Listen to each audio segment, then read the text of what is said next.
buenas tardes. Gracias por su compañía y su preferencia de cada semana a esta hora en 2x3 en Salud. Altagracia Ortiz, una servidora, como siempre, muy contenta de que ustedes nos prefieran a esta hora para llevarle orientaciones en este campo tan interesante e intenso como es la salud. Buenas tardes, Tati. Buenas tardes, Doris, y muy buenas tardes, amigos y amigas televidentes. Yo quiero aprovechar, comenzando el programa, para enviarle un saludo en particular a cada uno de ustedes, pero hay un televidente, y vamos a hacer eso cada cierto tiempo, saludar a uno por lo menos, porque en nombre de todos, hay una persona que siempre nos retroalimenta con el programa, que es el doctor Víctor Terrero. Ay, sí. Así que, doctor, gracias por estar ahí en su pantalla y por retroalimentar esta programación hecha con cariño para cada uno de ustedes. Bueno, un abrazo al doctor Terrero, quien dirigió CONAVISIDA, el Consejo Nacional para el VIH y el SIDA, y fue diputado, y bueno, una persona muy activa, es verdad, siempre nos comenta el programa. Así, un hombre que fue, que ha sido un activista, defensor de los derechos de las mujeres. Y a propósito del derecho de las mujeres, nosotros quisiéramos tocar el tema de las parturientas haitianas. Sí. Es un tema que ha estado sobre el tapete a raíz de la decisión del gobierno dominicano con la crisis haitiana de no aceptar ya más la avalancha de mujeres haitianas pariendo en los hospitales dominicanos. Entonces, ahí hay un tema que es delicado, que es el tema de derechos humanos. Así es. Nosotros creemos, y lo planteo, y sé que es la misma posición de mi compañera Doris Pantaleón, que eso es un tema de derechos. Es un tema primero de migración. Las autoridades deben controlar la afluencia de extranjeros en la frontera. Ahora, el tema de la salud es otra cosa. Así es. Eso, cuando una mujer está en un hospital, en labor de parto, o en proceso, no hay ningún derecho de sacarla de un hospital. Perdón, Tati, hasta no solamente por derecho, que por supuesto que existe, que la protección, pero hasta por dignidad, hasta por humanidad, diría yo, que no se deberían tomar esas acciones. Totalmente de acuerdo contigo, hay que poner reglas y hay que tener controles, pero salud no es migración, o sea, cuando una mujer está buscando, un paciente cualquiera está buscando asistencia en un centro de salud, es atenderla y ya. O sea, es una realidad que estamos viviendo de hace muchísimos años. Y que ahora se está tratando de poner un poquito de, digamos, de regla, la casa en regla. Pero poner la casa en regla no implica maltrato. Entonces, nosotros sí queremos... Y no empezando por esa población vulnerable, tú sabes, hay muchísimas maneras de poner la casa en regla, que hay que ponerla en cuestiones migratorias, totalmente de acuerdo. Así es, pero es un desorden al que nadie le había entrado nunca.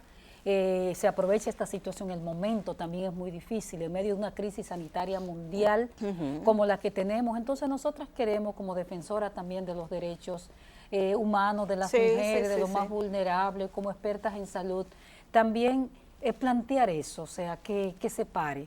La ONU ha pedido a la República Dominicana el cese de las deportaciones y de la interrupción de las labores sanitarias a las mujeres, a las parturientas. Me uno a ese llamado, porque es que se pone en riesgo la vida de la mujer, del producto, y se lesiona ese derecho de recibir atención médica, sobre todo en ese momento tan delicado, una mujer embarazada, o a veces ya en proceso de parto, que se han dado esos momentos, y que los controles se pongan en el área fronteriza, porque entendemos que se pueden hacer, pero ya una vez la mujer llegó al hospital, no debe sacarse de ese momento, de esa atención prioritaria, porque eso es una emergencia. O sea, se habló de que solamente se atenderían los pacientes en asuntos de emergencia, pero yo entiendo que si una persona viva en el país o venga simplemente en ese proceso de parto, como se dice que también son traídas solamente a la labor de parto al país, debe recibir asistencia en nuestros hospitales como lo han recibido durante años y años. Se busquen los controles por otro lado. Así es, y aparte de ese tema de gran importancia, sigue el otro tema de actualidad desde hace 2 años, casi 2 años, que es la pandemia de COVID-19 que nos afecta. Señores, positividad, el número de casos de contagios muy altos, se mantiene un pico alto también la tasa de ocupación hospitalaria.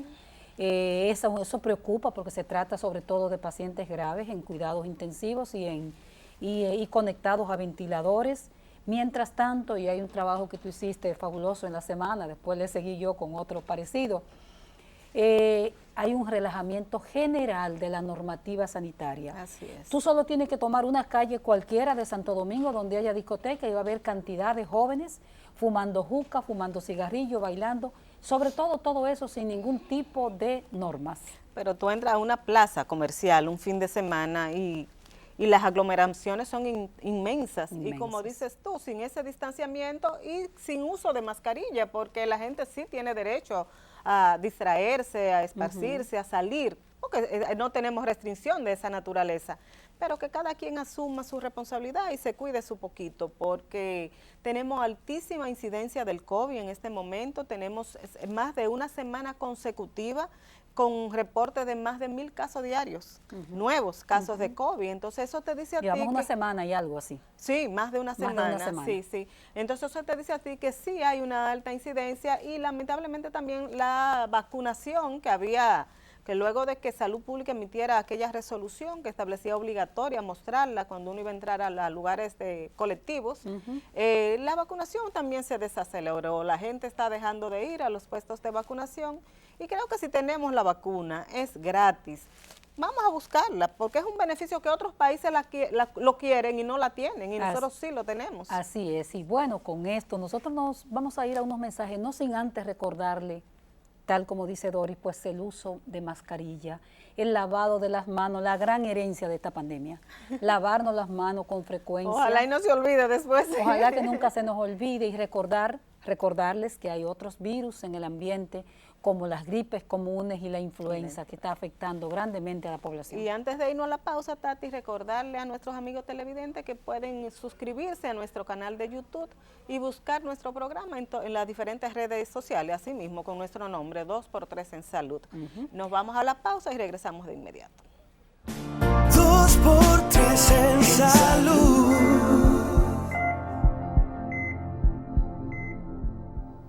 Muchas gracias por estar ahí en sus pantallas compartiendo este contenido con nosotros. Y hoy tenemos el placer de presentarles a un oftalmólogo retinólogo, el doctor Gustavo Rojas, quien nos recuerda a su padre, que también es un médico que hemos entrevistado en este programa, el doctor Gustavo Rojas, pero cardiólogo. Él es el doctor Gustavo Rojas, oftalmólogo retinólogo y directivo de la Sociedad Dominicana de Oftalmología, con quien conversaremos hoy sobre todos esos temas vinculados a la oftalmología y la diabetes. Muy buenas tardes, doctor, ¿cómo está usted? Muy buenas tardes, Doris, muy buenas tardes, Altagracia. Para mí es un verdadero honor y un placer estar con dos amigas, no solo de mi padre, sino de mi madre también, a quien ambos le tienen mucho cariño a ustedes y data ya de muchos años. O sea que para mí es un honor de verdad estar aquí con ustedes. Muchísimas gracias, doctor. Nosotros queremos mucho a sus padres, esa es la verdad. Dos médicos. Dos médicos muy prestigiosos de nuestro país. Doctor, pues vamos a empezar hablando un poquito de la oftalmología y del cuidado de nuestros ojos, sobre todo en este momento donde la diabetes juega un papel tan primordial en nuestra sociedad. Se habla de más de un 13% de la población dominicana es diabética y que hay un porcentaje alto que lo es y no lo sabe. Entonces, ¿cómo afecta la diabetes a la vista, a nuestros ojos? ¿Cómo se manifiesta ese vínculo? Pues es un tema muy interesante, de hecho manejas un porcentaje muy real, es así, el 13.45% de la población es diabética en República Dominicana, de lo cual incluso se habla de que hay un 9% de personas prediabéticas. O sea que cuando uno viene a hablar, estamos hablando de que es una población bastante alta. Y sí, hay una enfermedad que se llama retinopatía diabética, la cual incluye una microangiopatía. La palabra micro viene de pequeño, angio viene de vasos sanguíneos y patía de enfermedad. Entonces es una enfermedad de vasos sanguíneos pequeños. Y por eso vemos que los diabéticos sufren de los dedos de los pies, de los riñones y de los ojos, que son básicamente las tres donde se encuentran los vasos sanguíneos más pequeños o distales del cuerpo. ¿Se obstruyen esos vasitos, doctor? Se le van dañando, y pierden, por ejemplo, en el pie pierden la sensibilidad, en los riñones pierden su funcionabilidad, pero lo del ojo tiene una particularidad, que gracias a Dios son los únicos que podemos ver, gracias al fondo de ojo. Entonces, por lo tanto, un nefrólogo no necesariamente, para saber lo que está pasando, tiene que mandarle un análisis, el oftalmólogo, gracias a Dios, lo que podemos hacer es por medio de una fundoscopía en el examen de la vista, pues uno se puede dar cuenta del daño que hay en esa microvasculatura. O sea que nosotros, gracias a Dios, tenemos un cuadro que ver. Doctor, y estas dos, nosotros hemos tratado justamente hace 2 semanas o 3 el tema de las complicaciones del pie diabético. Ya lo tratamos justamente por el mes de la diabetes, pero ¿por qué estos dos extremos, digamos, de la economía humana? La vista, y ya sabemos lo del pie diabético, ¿por qué? Pero ¿por qué la diabetes impacta nuestros ojos? O sea, ¿qué es lo que pasa que impacta ese órgano tan importante de nuestra economía? ¿Por qué?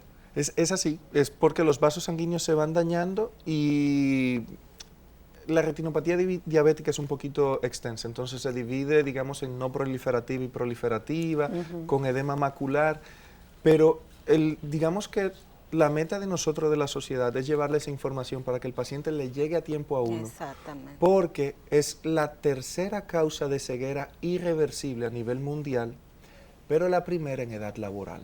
Okay. O sea que es importante saber que dentro de los 18 a los 64 años, la primera causa de ceguera. De ceguera. Entonces hay muchas personas que ya con 50 años, 60 años, que están en una etapa activa laboral, y tienen una dificultad de poder leer. Exacto. ¿Y cuáles son esas señales, doctor, que le puede decir a la gente, cuidado si estoy padeciendo esta situación de salud? Hay múltiples señales, y una es, puede ver hasta visión borrosa, porque el sorbitol se degrada en el cristalino y te cambia el índice de refracción. Pero es importante que la gente vaya a chequearse por un motivo. O sea, el chequeo preventivo sin tener nada, sin sentirse nada. Porque hay muchas personas que pueden tener diabetes y no saber que tienen diabetes y se dan cuenta vía un examen visual. Perfecto. ¿Y cada qué tiempo tiene la persona que irse a hacer un chequeo de su vista? En teoría es anual y si es diabético con más motivo de que sea anual. Anual, o sea, periódicamente aunque no se sienta nada. Lo que pasa es que hay personas que pueden estar 20-20 y con un desprendimiento de retina traccional en una arcada y el paciente seguir viendo bien y pensar que todo va bien por su vida. ¿Qué porcentaje, doctor, de esos pacientes diabéticos, de los pacientes diabéticos dominicanos terminan con retinoplastía? Un tercio. Un tercio de ellos termina con retinopatía diabética, o sea que es bastante. ¿Y las edades? No. La estadística maneja simplemente no por edades, sino por porcentaje de personas. Es decir, doctor, que no es sine qua non que yo tenga diabetes y vaya a tener retinopatía, no necesariamente. Sí, si vives mucho, sí. Es como decir, si yo vivo mucho, o me quedo calvo, que no tuve que vivir mucho para quedarme calvo, sí. o me saldrán canas. Pero es difícil tú ver una persona de 90 años con el cabello negro azabache. Y si lo tiene así es porque es negro azabache. Exactamente. Pero es lo que pasa con ¿Cómo vive un paciente que ya tiene el diagnóstico de diabetes y que además tuvo la complicación? Es una complicación, ¿verdad?, de retinopatía. Yo no le puedo decir necesariamente que es una complicación porque es algo que per se le debe de pasar a una persona ya con una enfermedad, pero a los 20 años el 90% de las personas, el 90% de las personas con tipo 1 van a tener retinopatía diabética y el 60% va a tener retinopatía diabética. O sea, le digo que si la persona vive mucho, es normal. Es como alguien que, no, mi papá lo operaron de catarata. Bueno, pero ¿qué edad tenía? No, 80 años. Es normal que una persona de 80 años le dé catarata. Pero se revierte, doctor. O sea, le digo, hay tratamientos que si un paciente le llega a tiempo, ustedes lo detectan a tiempo, pueden tratarla, pueden revertir, que no termine en ceguera, qué sé yo. Sí, Doris, de hecho sí. La gran mayoría de los casos, si llegan a tiempo, sí se puede revertir. Y esa es la idea. Por eso estamos aquí hoy como la sociedad. Yo soy el tesorero de esta directiva y la idea fue que creáramos conciencia con las demás personas que muchos no lo saben. Y sí, de que se puede revertir, para eso estamos. ¿Y qué tratamientos existen para la reversión de la patología? ¿Es necesariamente quirúrgico? ¿Hay farmacología para eso? Hay farmacología, hay láser todavía, dependiendo de la etapa de la enfermedad se puede dar láser, se puede inyectar antiangiogénicos que existe, por ejemplo, el Avastin, el Eylea, el Lucentis, que son medicamentos que ayudan a reabsorber el edema macular junto con los esteroides. Y también está ya, por último, en una etapa más avanzada, el quirúrgico. Por ejemplo, yo ayer tuve 5 cirugías, de las cuales 3 fueron diabéticos. Para que vea que es mucho más frecuente de lo que la población cree. Bien, Sí, Dori. ¿Cómo prevenir? O sea, nos fuimos a la etapa del tratamiento, pero ¿cómo previene una persona? ¿O no se puede prevenir? De que se puede, pero no es el oftalmólogo que lo va a prevenir. No, que- Lo va a prevenir ya sea su nutriólogo, ya sea principalmente su endocrinólogo o diabetólogo. Nosotros tenemos la dicha que en el país existen diabetólogos, porque hay otros países que no tienen esa profesión. Pero aquí la población es tan alta de diabéticos que sí, que yo creo que los endocrinólogos solos no dan abasto de la cantidad de gente que debería de tener Sí, es cita muy con, alto. Y no con ellos. debería Entonces, haber, doctor, bueno, y caemos en el tema de atención primaria, una atención primaria que trabaje todo eso y que no necesariamente, y que el especialista solo tenga que intervenir cuando sea necesaria la intervención, pero que haya una base de educación en salud más abajo de todo esto. sí, de eso se habló hace más de 20 Más años. de 20 años, así Tenemos Intentaron- casi 50 después de la declaración de Alma Ata, hablando Sí, de eso sin sí, cumplirlo. sí. Sí, no, y lo de las unidades de atención primaria, pues todavía no han llegado a ser lo que se esperaba hace un tiempo. Y sí, especialmente digamos que en zonas rurales, porque en las grandes ciudades las personas tienen acceso a un buen centro de salud, especialmente si son privados, y a nivel público también, las personas tienen su acceso. Lo único que a veces el acceso es tardío, porque o ya tienen cita a 3 semanas, o ya tienen cita a 6 semanas, y hay sitios muy, muy buenos que la demanda es tan alta que la oferta es tardía. Y un diabético, por ejemplo, con una glicemia en 300, que tú le pongas una cita en 4 semanas, pues pueden pasar cosas Muchas cosas pueden y eso a mí pasarle. siempre me ha preocupado, preocupa. cuando las citas son Muy largas. muy largas en Sí, que enfermedades se- crónicas. Que se da con mucha frecuencia, Doctor, sobre todo y- a nivel público. Y hay otra complicación que no sé si está vinculada a su especialidad, que es el glaucoma. Eh, O tiene que ver, no tiene que ver con la diabetes necesariamente. ¿o No sí? necesariamente, pero y una cosa no quita la otra. Usted puede tener glaucoma y tener siendo diabético. También. Y como el glaucoma es una enfermedad que es más frecuente en personas de tez oscura, y como decimos aquí, nosotros todos tenemos el negro detrás de la Así oreja, es. es una enfermedad muy, muy, muy frecuente en este país. O sea Ok. que las personas sí deben de... Ok. Doctor, entonces nos vamos a ir a una pausa, le vamos a pedir un permisito. Regresamos en un momentito para ya terminar de decirle a la persona cuáles son esos pasos que debe dar inmediatamente recibe un diagnóstico de diabetes para cuidar sus ojos y desde qué momento el ser humano debe hacerse su primer chequeo de la vista. Regresamos en un momentito. 2 por 3 en salud.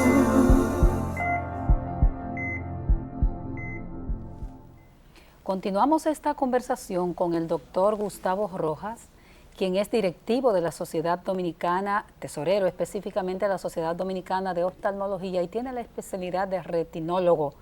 Entonces, con el doctor hemos estado abordando todos estos temas. Hablamos de la prevención, hablamos de la intervención del especialista, pero Dori preguntaba, ¿cuándo el ser humano, la persona en crecimiento, en desarrollo, cuándo debemos hacernos nuestro primer chequeo?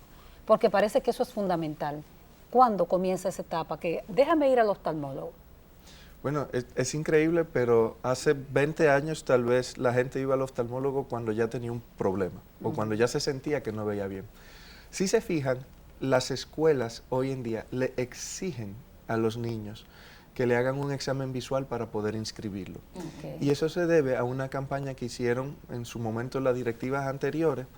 Me acuerdo yo que colaboré un día con el doctor Herbert Stern, que una vez le tocó a él ese periodo en ese año. Que lo hemos tenido aquí también, al También, doctor en es el verdad. programa. Fue mi profesor, de Ah, verdad, una bueno. persona también que aprecio mucho, brillante y que lo admiro. Es un maestro, de verdad. Y me acuerdo yo que el año en específico de él, yo pude colaborar porque era pasante en el Instituto Espaillat Cabral, que también laboré allá muchos años, fue donde nos conocimos. Y ahí se empezó, desde esa época, que recuerde más o menos, una campaña para la ambliopía, que es lo que conocemos vulgarmente como el ojo vago. Pero en esa etapa, de una etapa de niñez de 4 o 5 años, es una etapa en la cual ese niño puede tratarse y evitar que ese ojo sea un ojo vago. Entonces, si me dicen cuál es la edad correcta, La edad correcta debe de ser desde el año o los 2 años, porque ya por esa edad el oftalmólogo, especialmente el pediátrico, se puede dar cuenta si el niño va a tener algún defecto refractivo o si hay lo que se conoce una nisometropía, que es un defecto refractivo distinto en un ojo que en otro. Entonces es importante. La labor, perdóname Dori, la labor primaria la hace el pediatra, por ejemplo, cuando nace el bebé, de revisar sus ojitos y todo eso, ¿es un asunto del pediatra? ¿O? No, hay un oftalmólogo pediátrico, una sí. persona Tenemos que aquí en el país. Sí, hay muchos, y muchos buenos, de verdad. Qué bueno. En este país yo me siento orgulloso que la oftalmología no nos sentimos siempre ha habido atrasados. buenos oftalmólogos, Exacto, de verdad me siento orgulloso de eso. Y lo importante es que ellos se te pueden dar cuenta a tiempo de que si tu hijo va a tener un defecto visual, porque si tiene, ya sea con tratamiento de lentes, a veces hasta parchado, que ven que le parchan un ojito para estimularle que el otro crezca ese estímulo visual, porque el ojo, como todo en la vida, nosotros tenemos una mano dominante, escribimos siempre con una mano y no significa que la otra no sirva, sí sirve, pero para tú escribir tendrías que aprender. Hay que, O sea, a los ojos les pasa igual. Hay que ejercitarlo, y si el ojo no se ejercita, pues si no tienes va perdiendo como todo órgano, ¿verdad? Exacto. Pero retomo la pregunta de Tati. ¿El pediatra debe referir al pediatra oftalmólogo? Debería de ser así, sería como lo más conveniente. No, porque es importante, Dori, porque cuando uno ve los pediatras dominicanos, que también son muy buenos, hay que decir que una buena pediatría en este país. Yo que estoy en esa etapa de ver bebés, de ver una nieta, el médico... Está abueleando. Estoy abueleando. Veo al pediatra que revisa, entonces eso es importante, o sea, que una revisión general del bebé, pero en el caso de la oftalmología, y como dice Dori, ese pediatra se da cuenta que hay algún problema, entonces él lo refiere al pediatra especializado en oftalmología. Sí, de hecho, sí, debería ser. Me acuerdo yo cuando mi mamá fue presidenta en ese periodo, ellos trabajaron mucho lo que fue, no un acuerdo, sino por lo menos un primer acercamiento con los oftalmólogos pediátricos y los especialmente perinatólogos, porque hay una enfermedad muy importante que es la retinopatía del prematuro, que lo deben de ver al mes de nacido. Que es alta en el país porque hay muchos nacimientos prematuros en nuestro país, entonces se ve con frecuencia. Lamentablemente hay muchas, digamos que adolescentes embarazantes, y la mayoría son prematuros. Son prematuros, porque ya son personas que y ese bebé que nace con esta complicación, con este problema, doctor, ¿hay un médico especialista también para verlo o es el oftalmólogo? No, es un retinólogo especialista en prematuros o algunos pediátricos que se han capacitado para poder evaluarlos. Y con tiempo el niño puede ser, claro, mis 2 sobrinos han sido prematuros y a la 4ª semana ellos fueron a su chequeo. Gracias a Dios no necesitaron tratamiento, porque hay un grupo que no necesita tratamiento y el curso de su enfermedad pues se revierte y todo chévere, pero hay otros que no. Doctor, en nuestro país no hay esa costumbre de ir al oftalmólogo, esa cultura, vamos a decir así. Ha ido cambiando todo eso, pero antes no era así, o sea, no es lo mismo. ¿Cuáles son los principales problemas que afectan la visión de nuestra población dominicana? Yo diría que entre el glaucoma y la retinopatía diabética son las que van ahí, sacando chispa, como dirían. Pero también está lo de la catarata, que es una enfermedad que después de cierta edad, especialmente después de los 60 años, todo el mundo tendrá, aunque sea un pequeño grado de catarata.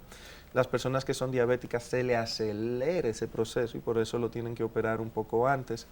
Pero básicamente es eso. Después que todos tengamos lentes, pues es frecuente que alguien vea mal después de los 40, también es frecuente la presbicia. Que ya no se ve igual. Exacto. La gente cree que eso es gravísimo, ¿no? Eso es parte del proceso, del calendario, de vivir y de vivir bien. Así mismo doctor, la ceguera, en cualquiera de sus manifestaciones, ¿hay un tipo de ceguera que es congénito, que tiene que ver con nuestra herencia, tal vez? Sí, de hecho sí. Hay un tipo, por ejemplo, de glaucoma, que es glaucoma congénito, que el niño nace con un tipo de glaucoma y se operan y ese es reversible a tiempo, pero lo tienen que tratar muy a tiempo. Hay otro tipo de enfermedades que ya son enfermedades genéticas, como la retinitis pigmentosa, que puede ser o por una mutación o por una herencia. Entonces, de que hay muchas, hay hasta cataratas congénitas, que hay niñitos que han nacido con cataratas, o sea que es frecuente. Doctor, ¿y la hipertensión, que juega un papel tan importante en nuestra población dominicana, más que la diabetes, Es o más sea, es más frecuente. alta que Más la, alta, sí. que la diabetes, el porcentaje de población también puede afectar la visión? Existe una enfermedad, sí, Doris, que se llama retinopatía hipertensiva, que le sucede al hipertenso. Los vasos sanguíneos se le van dañando, se le van poniendo más finos, le salen lo que se conoce como hilos de plata, que se le sale un vasito. Entonces el hipertenso también puede producir una enfermedad que se llaman oclusiones vasculares, que es que se le tapa el vaso sanguíneo, se estalla, produce un edema macular, puede producir isquemia, o sea que de verdad sí. Y es muy frecuente en la consulta de un retinólogo encontrarse oclusiones vasculares. Y cuando la persona dice, que me subió la presión del ojo, ¿a qué que se refiere? De verdad, a veces está chistoso porque no necesariamente fue que le subió la presión del ojo, porque para que le duela la presión tiene que estar no alta, sino muy alta. Muy alta. Pero sí, de que puede subir, pero la gran mayoría ya puede ser por glaucoma, si le duele mucho puede ser por un ataque agudo de glaucoma, pero por lo general es... Y que se rompen vasitos capilares. Pero por lo general cuando se rompe un vasito capilar lo que te produce es un sangrado, pero no dolor. Perfecto. Pero sí puede perder la visión de manera súbita. Doctor Rojas Damiano, porque hay que decirle el segundo apellido de del la doctor doctora, para no dejar a la doctora Damiano fuera de esta creación. Así mismo. Doctor, el tema, hay una condición, una situación que vivimos todos en el mundo moderno, que es el estrés. ¿Cómo afecta el estrés? Ese estrés que una parte es bueno, dicen los especialistas, y que otra parte se convierte en nocivo. ¿Cómo afecta el estrés que se vive en el mundo moderno la vista?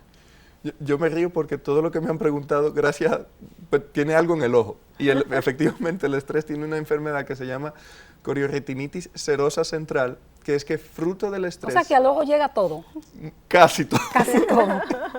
Casi todo, pero sí, hay una enfermedad que se llama corioretinitis serosa central y es que el epitelio de la retina no bombea bien y entonces se acumula un líquido ahí y el paciente siente que ve distorsionado y ve una mancha. A tiempo eso se le puede mejorar al paciente y básicamente el mejor tratamiento puede ser o ya sea una piña colada o unas vacaciones, porque lo que único le mejora más fácil es quitarse el estrés de encima. Es relajándose. Es así. Porque después, si dura mucho tiempo con esa enfermedad, después de un año le puede producir otro tipo de complicaciones. Hay gente que te dice, Doris, no sé si has escuchado eso, que estoy muy tensa y este ojo me salta mucho. Sí, también. Eso ocurre mucho. Yo estoy muy tensa y este ojo me salta mucho. Doctor, ¿qué es eso? Bueno, ya eso es hasta por estrés, una fasciculación y el párpado solo se le mueve. Ah, o sea el estrés puede provocar eso, sí, entonces. Sí. Y el exceso de trabajo. Y eso también se mejora con unas vacaciones, con básicamente. con bajarle relajándose un poco. Sí. Doctor, estamos en una pandemia del COVID-19 y quiero saber si ustedes han estudiado un poco, han visto casos de que el COVID esté afectando la visión de las personas o si ven manifestaciones del COVID a través de la vista. Le pregunto, porque al principio se hablaba mucho de que se podía contagiar por los ojos. Que después se ha determinado que no es tan frecuente, pero que se puede dar, ¿verdad? Pero en manifestación de la enfermedad, ¿también puede manifestarse en la vista? Al comienzo se habló de que había un 1% que te hacía conjuntivitis. Yo nunca tuve como la dicha de poder ver tanto así. Lo que sí vi, por ejemplo, hace 3 semanas una persona, no sé si se acuerdan cuando empezó, que los italianos fueron los primeros que hicieron autopsia y fueron los que se dieron cuenta que el pulmón estaba lleno de coágulos.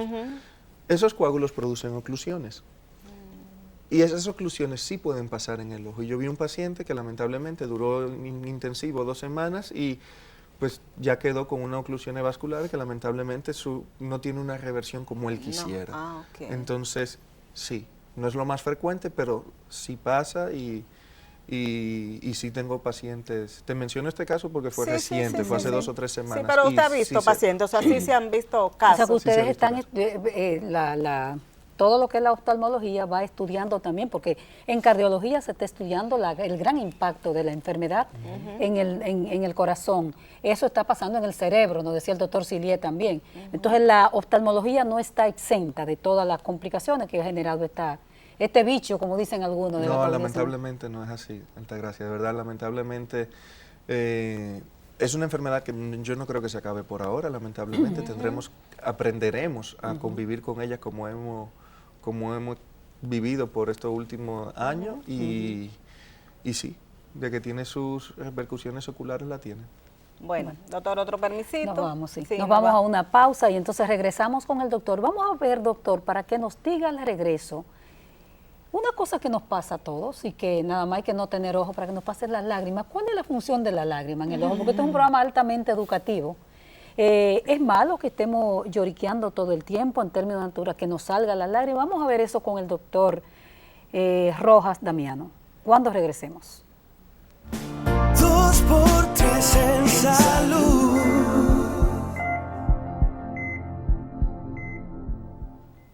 Gracias por seguir ahí con nosotros. Seguimos conversando con el doctor Gustavo Rojas Damiano, oftalmólogo.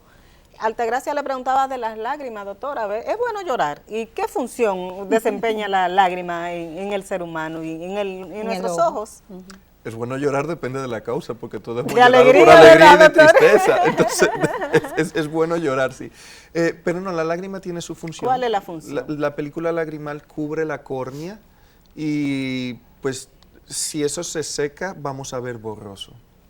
Para empezar, es una de las...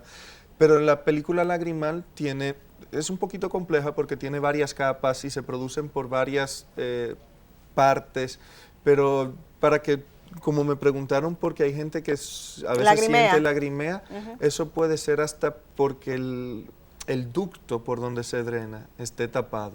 Entonces, como digamos, como una llave de paso. Usted tiene una llave de paso, pero también tiene un sistema de drenaje, y si se tapa, pues va a tener que salir por algún lado. Tiene que ir al médico a chequear qué está función de ella, pasando y la ahí. función de ella es mantener húmedo el ojo. ¿Cuál es? Exacto, y cubrir la córnea. Y cubrir la córnea, o sea que tiene una función importantísima. Sumamente. De hecho, ¿Y si hay la- deficiencia de ella, la persona no ve bien. No ve bien. ¿Y la pestaña, doctor? ¿Cuál es la función? Veo que ahora en términos de belleza la mujer se pone mucha pestaña. ¿Eso es conveniente? ¿Qué función hace la pestaña? Y si es conveniente ese maquillaje con esas pestañas tan largas y a veces permanentes que se le están poniendo. Pues no soy mujer, no sé qué para usted es más importante, si la belleza o cuidar el ojo, pero o cuidar. es saber, no, en términos de salud. Pero sí, las pestañas son un ente protector que evita que entre ya sea polvillo al ojo, o sea, tiene su función. Tiene su función. Y es peculiar porque después de cierta edad las personas pierden los vellos. Y así como pierden los vellos, ya sean de las piernas o vello en las O sea, axilas. que está más expuesto el ojo. El ojo se pone más expuesto. Entonces, es una etapa de la vida cuando ya las personas son octogenarias, nonagenarios, que el párpado a veces hasta se le cae de por sí, porque la piel del párpado es peculiar. Es la piel más blanda del cuerpo entero. Entonces, al ser más blanda, con más años, se cae un poquito más. Entonces ya las personas ahí tienden a sentir más molestia. Por eso es que es más fácil encontrar una persona de 70, 80, 90 años que se queje de lagrimeo que una persona de 20 o de 30. Y es por esa causa. por esa- ¿Cuáles patologías, cuáles de las complicaciones, por ejemplo, diabéticas, pueden mermar la lágrima en el ojo? Más que la diabetes, existen cosas extrínsecas que dependen más de nosotros. Un ambiente frío, muchas pantallas hacen que tú pestañes menos, y al pestañear menos pues se prolonga más ese tiempo de ruptura lagrimal, que por ejemplo yo hasta lo tengo bajo porque lamentablemente trabajo en una pantalla todo Trabaja el día. mucho con pantallas, sí.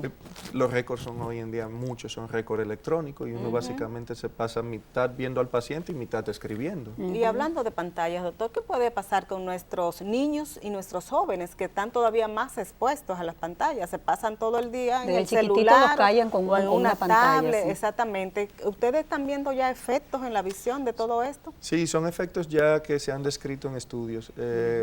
Las personas tienden a ser más miopes por el exceso de uso de visión cercana. Esa visión de 30 centímetros y 50 centímetros ha sido, digamos que, utilizada muy en exceso en los últimos años para los niños, y por eso que es más frecuente que se le encuentre miopía a niños pequeños. Y sí, eso no es un secreto. Antes eso entraba, ¿a qué edad esa miopía, por ejemplo, se veía con más frecuencia? No, de hecho, según los estudios. el porque- niño chiquito es hipermétrope por lo general, pero al estar usando mucho ese músculo ciliar, que es el que acomoda, porque el ojo funciona como una cámara fotográfica Como que un te enfoque acomoda ahí. así mismo, Doris, es un enfoque. ¿Desde qué edad comenzamos a ver? No, desde que comenzamos a ver desde que nacemos, pero el niño No bebé de registra. bulto. ve bulto, pero la visión se le va desarrollando, como se desarrolla el habla, como se desarrolla la audición, la visión también tiene su etapa de desarrollo. Doctor, el mundo tiene un desafío importante con los problemas medioambientales. Toca también a la salud, no están desconectados de la salud. ¿Cómo la contaminación visual que tenemos y la contaminación real, en todo el sentido de la palabra, afecta a nuestros ojos? Pues afecta desde el polvo del Sahara que nos llega, que aumentan la cantidad de pacientes con conjuntivitis alérgica en esas semanas. Entonces, por eso ustedes ven que hay muchas personas que se quieren rascar el ojo. Y viven así. Pero es malo también vivir así, porque dependiendo de la etapa de la vida, una persona de 15, 20 o 25 años que se esté rascando, se le puede deformar la córnea y terminar en una enfermedad que es el queratocono, que en vez de la córnea ser cónica, como medio ovalada, como el balón de fútbol, se vuelve como el conito de un helado. Por eso te digo, todo tiene algo hasta que te repercute. Y la contaminación ambiental es algo que de verdad hoy en día es un tema sumamente importante. No solo por el calentamiento global, que lo es, sino por toda la polución que existe y que uno nada más se da cuenta cuando salimos de la ciudad. Doctor, ¿qué otros virus afectan la salud de nuestros ojos? O sea, hablamos ahorita del COVID, ven ustedes, pero ¿qué otros virus podrían afectar? Pues hasta el chikungunya afectó también los ojos. El ojo. Hasta parásitos afectan el ojo, como la toxoplasmosis, que es muy frecuente. Para mí ese es el más frecuente, el de la toxoplasmosis. Mucha gente te llega, doctor, yo tengo toxoplasmosis, me dijeron que me puedo quedar ciego. Pues bueno, sí, la toxoplasmosis, para que te den el ojo, para que el parásito llegue ahí, puede pasar, pero no es que, básicamente muchas personas han tenido contacto con el Toxoplasma gondii y no necesariamente tienen una sintomatología, como decir el Helicobacter. Mucha gente va al gastroenterólogo y le dice, usted tiene Helicobacter pylori. Pues es más frecuente de lo que la gente cree. Y eso una bacteria pasa, que vive por lo general.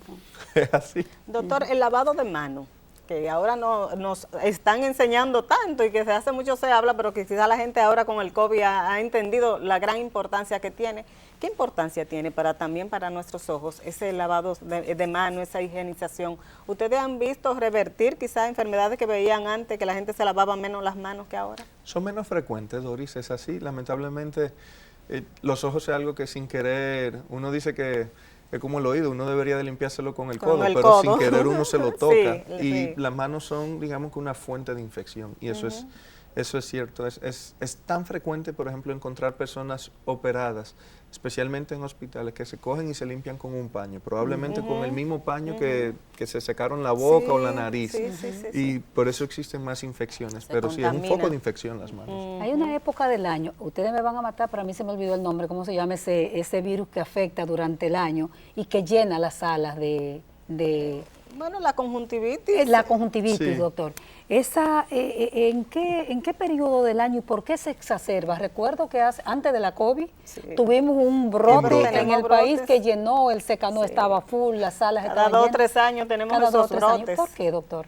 Pues cuando llega el brote llega y de verdad lamentablemente es fácilmente ¿Pero son contagiosa. factores ambientales, son factores, tiene que ver con la higiene generalizada, tiene que ver con qué? Tiene que ver con la higiene generalizada, pero sí, hay factores ambientales como el dengue. El dengue también depende de si llueve mucho o si hay una sequía, es difícil que haya un brote de dengue en una época de sequía. Pero sí, lo bueno es que es difícil que alguien se quede ciego por una conjuntivitis. Lo malo es que te saca la mitad de los empleados de una empresa. Un ausentismo laboral enorme. Exacto. Y escolar. También, o sea, es impresionante. Porque son brotes fuertes. Recordamos, por ejemplo, Secanó se pone, que es un centro oftalmológico, se pone que uno no encuentra cómo moverse, cómo caminar cuando va a esos centros. Y allá van 500 personas al día, o sea que cuando tú le agregas lo normal, que son 500 personas al día, le agrega 300 emergencias ¿Y cuál es la causa, doctor, más frecuente de que la persona va al oftalmólogo? O sea, ¿cuál es generalmente, ustedes que tienen esa experiencia? Yo soy un oftalmólogo un poquito más especializado. Exacto, entonces me he dedicado en los últimos años básicamente a ver mis problemas de retina. Que ya usted se los refieren, supongo yo, los pacientes. Exacto, yo tengo varias personas que confían en mí, gracias a Dios, y pues le veo sus pacientes y cuando son cosas que tienen que volver donde su médico se lo refiere y trabajamos en equipo. Perfecto. Entonces así me siento muy, muy feliz, pero la gente llega a chequearse. No es frecuente, pero gracias a Dios sí. Lo que pasa es que creo que mientras más a nivel sociocultural tengo un poquito mejor, pues sí van más fácil que la persona de... Se ha ido creando un poco más de conciencia, doctor. La gente ya va con los niños incluso a su chequeo y esa cosa. Pero porque se lo exige el colegio. Se lo exige el colegio. O sea que No por conciencia. yo creo que la gente aprende con un golpecito a veces. Entonces ese fue un golpecito que probablemente ya se quede. Pero mire qué buena la coordinación entre el otro sistema de salud y educación, entre los dos ministerios. Doctor, la oftalmología ha descrito, hay estudios que establecen quiénes son más propensos a problemas visuales, por género, hombre, mujer. ¿Hay algún estudio que establezca eso y por qué tipo de enfermedades? Hay enfermedades que son un poquito más frecuentes en hombres y mujeres, que mujeres, pero básicamente, de verdad, por ejemplo, diabético uno puede ver tal vez en mi experiencia un poquito más de hombres que de mujeres, porque el hombre come más en la calle, se cuida menos,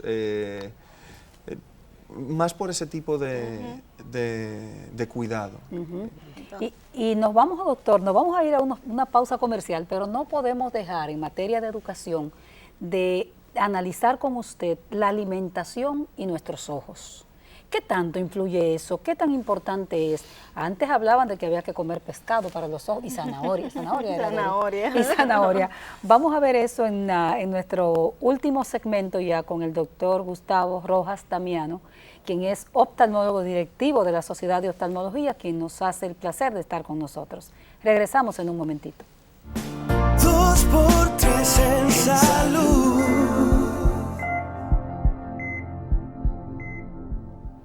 Estamos conversando con el doctor Gustavo Rojas Damiano, oftalmólogo. Doctor, ¿cuáles alimentos debemos comer que beneficien nuestra vista y cuáles no deberíamos comer? ¿Cuál es la alimentación más adecuada?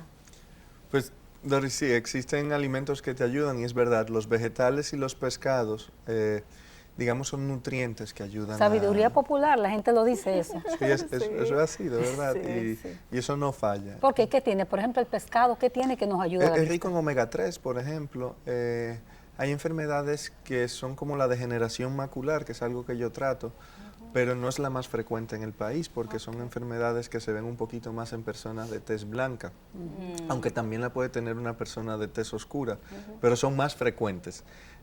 Digamos que la pregunta que me hiciste ahorita de sexo, en oftalmología más bien se dividen por razas. Por la raza. Son más frecuentes en alguna raza negra, aunque hay otras que sí, que pueden ser más frecuentes como la serosa central, que dijimos ahorita del estrés. No sé si es que nosotros vivimos más en estrés que ustedes, pero es más frecuente en hombres. En hombres, pero fíjate, esa tiene una vinculación externa, el estrés, no de Yo creí que el hombre era más relajado que la mujer, que la mujer no se estresaba más. Como tenemos más oficio. Mi esposa lo ve, entonces tengo que defenderme. Doctor, la tecnología médica, sabemos que República Dominicana es un país de avanzada en tecnología médica. ¿Cómo estamos en el campo de la oftalmología? Yo te diría que a nivel internacional 1A. Aquí existen centros en el país que no tienen nada que envidiarle a lugares en Estados Unidos. De hecho, están certificados por Estados Unidos, algunos centros aquí. Sí, también, y los mismos médicos son personas que han estudiado allá y que han regresado. De verdad, la tecnología, por ejemplo, con el equipo que yo opero es el mismo que hubiesen operado en Estados Unidos. O los medicamentos que uno le pone de antiangiogénico para el edema macular o la degeneración es el mismo que existe en Estados Unidos. Ya el paciente que se va afuera es porque desea una opinión de un médico fuera. ¿Y nuestros especialistas preparados? No, aquí 1A. O sea, yo no, en el mundo de la oftalmología no siento que una persona tenga que ir a buscar, bueno, tal vez una segunda opinión o por deseo de que lo hagan, pero no porque en el país no existan personas capacitadas. Aquí hay muchos buenos cirujanos, aquí hay muchos buenos médicos y tenemos equipos de tecnología de diagnóstico igual que en Estados Unidos. Igual están las residencias de oftalmología en varios hospitales dominicanos también, es así. Donde se forman muy bien a los... Aquí hay 5 o 6 residencias. Yo soy egresado de una residencia aquí, yo soy egresado del Hospital Elías Santa Ana, conocido como... El de los americanos. El de los americanos, que queda en los Los Alcarrizos. Yo Alcarrizos, soy un orgulloso egresado Ay, de qué allá, bueno. hice mis 3 años allá, y que está dirigido por el doctor Juan Valle, que duró 4 años en Estados Unidos, y después, él duró más porque él estudió medicina a su hijo, allá. doctor, por aquí A Juan Francisco. Sí, ha pasado Juan por Francisco es corneólogo también, Sí. especialista en córnea. Y que se formó también en Estados Unidos. Él estuvo en Tulane, en Estados Unidos, y regresó al país. Por eso le digo, nosotros aquí tenemos muchas personas capacitadas. Yo duré 2 años en Colombia y después volví. Yo que trabajé en el Instituto Espaillat que mencionaste, el doctor Espaillat vivió varios años en Barcelona, en Barraquer, y volvió. O sea, de verdad, aquí en este país, y así como sin número, hay muchos médicos, como mencionaste el doctor Stern todavía que ahorita, él ayudó a formar el departamento de oftalmología del INDEN. O sea, hay muchas personas que han puesto su granito de arena en el país a que la oftalmología sea una cirugía de... digamos que vanguardista. Y muchos de esos especialistas que usted cita han estado en nuestro programa también. O sea que nosotros lo que necesitamos, y ahí entra la parte política, es como otra cosa que en materia de dirección en general de la cosa pública en el país, pero después aquí hay que enorgullecerse y hay que estar orgulloso de mucha gente dominicana, de muchos profesionales dominicanos, y por supuesto la oftalmología dominicana no es la excepción. No, muy avanzada. Doctor, ya en esta última parte del programa quisiéramos saber en qué se está enfocando ahora mismo la Sociedad Dominicana de Oftalmología, si está llevando a cabo algunas campañas educativas, que sabemos que han emprendido campañas, jornadas durante mucho tiempo, y si hay un punto que está ahora mismo usted enfocado en trabajar. Sí, gracias Doris. De hecho, esta fue parte del proyecto, es una nueva etapa que estamos viviendo. Nosotros somos una directiva de 2 años y comenzamos ahora en verano. Y nuestra idea sí es poder no ser el médico que se quede sentado en el consultorio esperando que llegue el paciente. Yo creo que nosotros como sociedad, nosotros necesitamos que la persona conozca que las enfermedades existen y que puedan llegar a tiempo. Un deber como nosotros de médico es informar, y no necesariamente tú vas a informar sentado en un escritorio. Claro. Nosotros tenemos que poner nuestro granito de arena para poder educar a la población. Exacto. Y todos vamos a salir beneficiados, porque hoy puede ser un tío de un amigo, mañana puede ser el señor que es conserje en el colegio de los hijos de uno. O sea, la información, gracias a los medios como están ustedes, que tienen muchos años de experiencia trabajando en temas de salud, las personas se pueden nutrir y se seguirá nutriendo. Consejo general ya para la población en este último minuto del programa, doctor, ¿alguna sugerencia, consejo que la gente necesite saber? Pues que la diabetes existe, que no la menosprecien, y que básicamente hay muchas personas que usan el término de diabetes emocional, y no. Eso no existe. Si eres diabético, eres diabético. Que las emociones no te ayuden a controlarla, eso es cierto, pero no es emocional. Si ya tú tienes una insuficiencia porque tu páncreas no secreta insulina, eso no es por tus emociones, eso es porque ya no está funcionando bien. Y una vez con ese diagnóstico de diabetes, debe preocuparse también por chequearse sus ojos. Sí, que los ojos no son las cenicientas, son una órgano demasiado importante en nuestras vidas. Para nada. Y nadie quiere quedarse ciego. La gente prefiere perder el gusto que quedarse ciego. Prefiere perder el olfato que quedarse ciego. O sea que de los sentidos es un sentido sumamente valioso. Sí, así es. Bueno, Doris, pues nosotros vamos a agradecer ya en esta parte final al doctor por haberse tomado su tiempo a nombre de la Sociedad Dominicana de Oftalmología y venir a educar, ayudar con la educación de nuestro país que tan necesaria es. Muchas gracias, doctor, por su tiempo. No, gracias a ustedes, Doris, gracias, Altagracia, de verdad. Para mí es un placer y yo sé que para mis padres va a ser todavía otro más grande. Así es, y a ustedes muchísimas gracias. El próximo sábado a la misma hora es nuestra cita por aquí por Teleradio América.